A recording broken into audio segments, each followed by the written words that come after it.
नमस्कार दोस्तों, आप सभी का एक बार फिर से स्वागत है हमारे YouTube channel labour law union में। साथियों, आज मैं पीएफ से संबंधित एक अत्यंत महत्वपूर्ण जानकारी आपके साथ शेयर कर रहा हूँ। पीएफ एक्ट कहाँ पर लागू होता है ये बताऊँगा, और यदि कोई मालिक या कोई नियोक्ता अगर आपको पीएफ की सुविधाएं नहीं दे रहा है या पीएफ नहीं काट रहा है तो उसके लिए क्या करें और उसकी शिकायत कहाँ पर करें, इसके बारे में भी मैं आपको जानकारी दूंगा।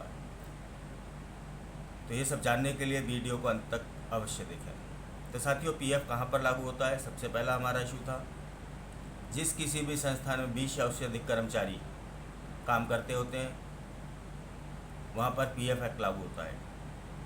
कहाँ पर? जहाँ पर 20 या उससे अधिक कर्मचारी काम करते हैं, चाहे वो कोई दुकान हो, चाहे फैक्ट्री हो, चाहे कारखाना हो, चाहे कोई निर्माण इंडस्ट्री हो,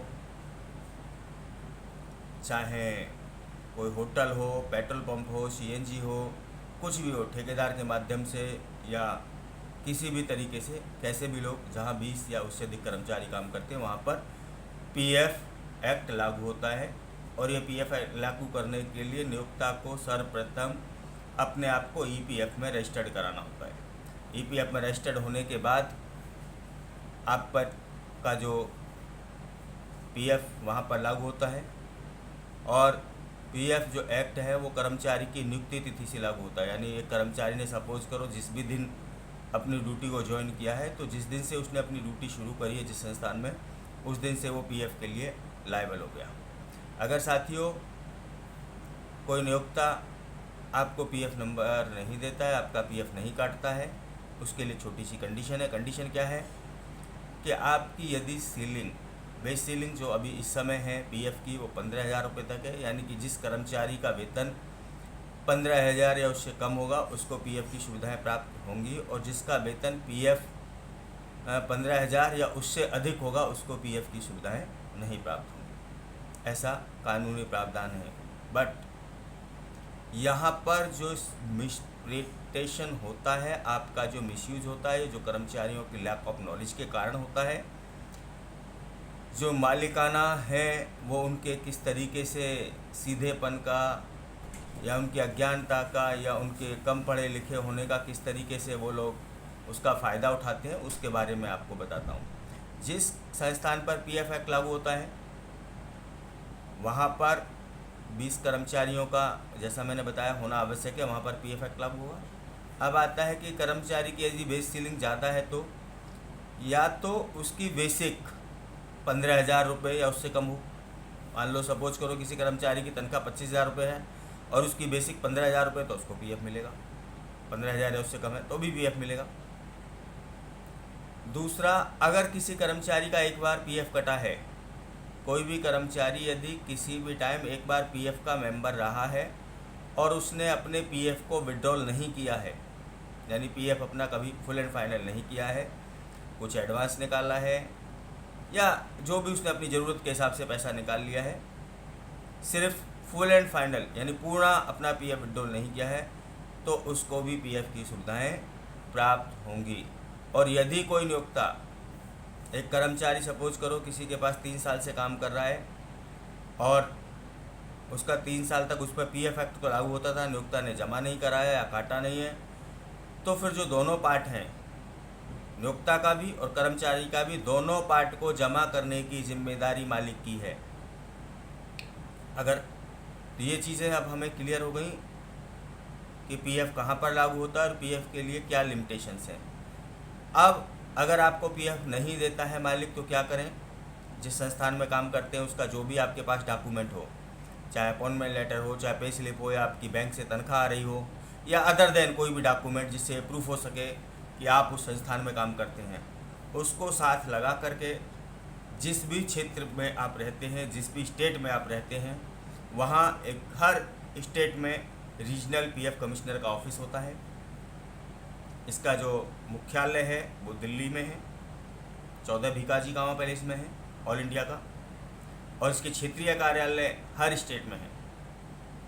दिल्ली में अलग है, पंजाब में अलग है, यूपी में अलग है, बिहार में अलग है, राजस्थान में अलग है। तो जिस भी स्टेट में आप काम करते हो उस स्टेट में अलग क्षेत्रीय कार्यालय पीएफ के हैं, जहाँ पर क्षेत्रीय PF commissioner, regional provident fund commissioner बैठते हैं, तो वहाँ पर आप इनकी शिकायत डायरेक्ट कर सकते हैं। अब शिकायत का प्रारूप क्या होगा? शिकायत का प्रारूप ये होगा कि आप अपनी भाषा में, जिस भी भाषा में आप इस्तेमाल करते हैं, हिंदी, पंजाबी, अंग्रेजी या अदर देन जो भी भाषा आपकी है, उस भाषा में लिख करके आप एक एप्लीकेशन लगा सकते हैं कि जी मैं इस संस्थान में यहाँ से काम करता हूँ, इस डेट से काम करता हूँ। अगर आपको उस कंपनी का पीएफ कोड मालूम है तो पीएफ कोड लिखें, अगर नहीं मालूम है तो कोई बात नहीं। और यहाँ इतने साल से काम कर रहा हूँ, ये मेरे काम करने के दस्तावेज हैं, मुझे पीएफ मिलना चाहिए था, पर मालिकों की लापरवाही के कारण मैंने इतने से काम किया है, इतने साल से काम कर रहा हूँ, मुझे पीएफ नहीं मिला है, लिहाजा मुझे जो मेरा पीएफ है कानून के तहत वो मुझे दिलाया जाए। जब आप इतना लिख करके देंगे तो जो पीएफ अधिकारी हैं वो वहाँ पर जाएंगे, साइट पर विजिट करेंगे, जो ईओ हैं, इन्फोर्समेंट ऑफिसर, वो जाएंगे, जा करके एक बार आपकी छानबीन करेंगे और वो उसके आधार, आपके बैलेंस शीट के आधार पर मालिकों से आपसे रिकॉर्ड मांगेंगे, बैलेंस शीट मांगेंगे, उसके आधार पर, आपके दस्तावेजों के आधार पर जो आपका पीएफ बनता है वो उसको निकाल करके मालिकों को जमा करने के लिए बोल देंगे। अगर नियोक्ता उसको जमा नहीं करता है तो उसके बाद फिर वो क्या करेंगे, उसको उन्हीं के यहाँ 7A लगा देंगे। 7A में एक जुडिशियल प्रोसीडिंग की तरह एक प्रक्रिया चलती है, उसके बाद उसमें ऑर्डर पास होता है और उस ऑर्डर के बाद उसको रिकवरी करने का जो अधिकार है वो भी पीएफ अधिकारियों के पास ही होता है। उसी पीएफ अधिकार के जो अधिकारी हैं पीएफ विभाग के, भारत सरकार के, उन्हीं के पास उसकी रिकवरी का भी अधिकार होता है। साथियों, अभी एक चीज़ और मैं यहाँ पर बताना चाहूँगा कि जब भी आप किसी नियोक्ता के पास अपना पीएफ भरते हैं तो 3-4 चीज़ों के लिए पीएफ के लिए फार्म भरते हैं, या पीएफ के 12 मेंबर, जिस समय आप पीएफ के मेंबर बनते हैं, आपको यूएन नंबर अलॉट होता है, तो आप 3-4 चीज़ों का विशेष ध्यान रखें जो आपके लाइफ में बड़ी ज़बरदस्त है, महत्वपूर्ण और काम आने वाली। सबसे पहला, आपका नॉमिनी उसमें अवश्य भरा होना चाहिए कि इन केस अगर आपके साथ कुछ हादसा हो जाता है, कुछ हो जाता है, तो आपके पास वो पैसा किसको मिले, क्योंकि जब आप इस समय उसको भर देंगे तो बाद में आपकी फैमिली को, आपके परिवार को उस चीज़ की परेशानियों का सामना नहीं करना पड़ता है। नंबर 1। नंबर 2, अपना पीएफ अकाउंट चेक करें, आपका नाम, अपने फादर नेम, अपनी जो भी डिटेल हैं, आपका रजिस्टर्ड मोबाइल नंबर जो आधार कार्ड से लिंक है, जो बैंक में लिंक है, उसी नंबर को डालें सो दैट कि बहुत सारी चीज़ों की आसानी रहे।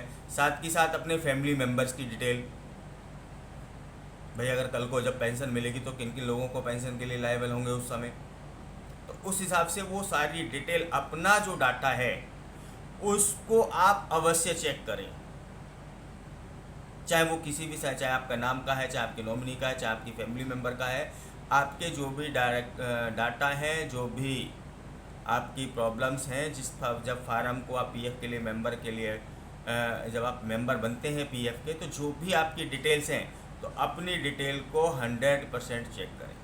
तो साथियों, आज के लिए इतना ही। अगर आपको पीएफ से संबंधित किसी भी तरीके की कोई समस्या है या कोई जानकारी प्राप्त करना चाहते हैं तो आप मुझे मेरे मोबाइल नंबर पर कॉल कर सकते हैं। मेरा जो मोबाइल नंबर है वो डिस्क्रिप्शन लिंक में मैं आपको भेज दूंगा, मुझे कॉल कर सकते हैं। साथियों, अगर ये जानकारी आपको अच्छी लगी तो चैनल को लाइक करें, सब्सक्राइब करें और बेल आइकन दबाना ना भूलें, ताकि सारी हमारी जो इन्फॉर्मेशन है, जो नोटिफिकेशन है, वो आपको पहुंचती रहे। धन्यवाद, नमस्कार।